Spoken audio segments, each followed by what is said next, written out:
I wrote a novel a couple years ago about the Blacklist, a Hollywood novel. Then I really did some research. I had to.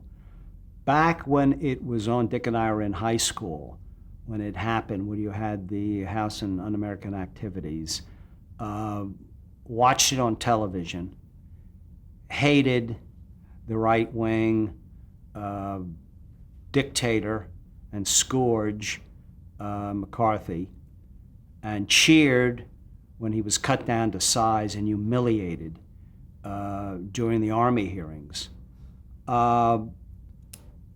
It did not affect us that much as to the terrible punishment that was wreaked on the Hollywood 10. It was actually the Hollywood 18, but the 10 were the ones who went to the federal penitentiaries.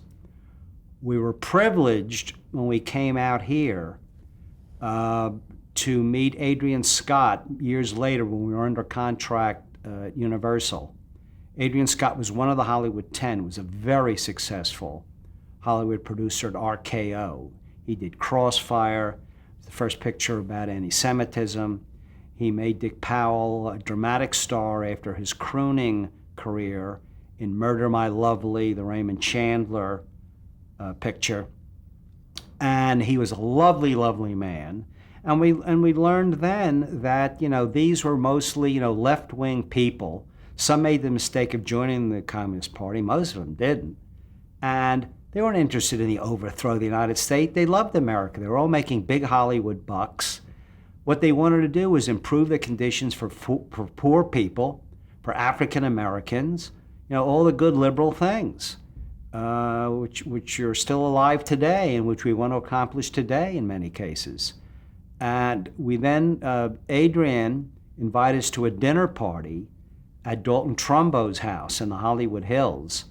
And Trumbo was still absolutely a Marxist. And then, he'd been reinstated, and he was still doing, the big Hollywood screenplays then.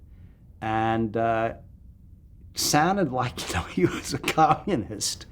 I mean, he was lecturing at the dinner table, but it was fascinating. And it was a terrible, terrible time in Hollywood in which the studios sold their writers down the river. The Writers Guild was no help. The president of the Writers Guild then was a right-winger who was in with the studios. He was a big screenwriter at MGM. Only Zanuck tried not to go along with the others, but then there was the famous Waldorf meeting in which Zanuck had to throw in the towel too. And it was a horrendous time.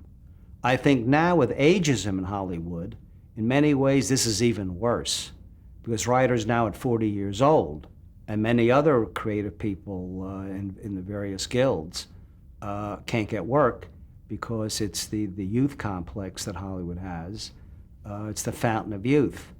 And I think ageism affects many more people than the Blacklist did. But it was a terrible black eye in Hollywood.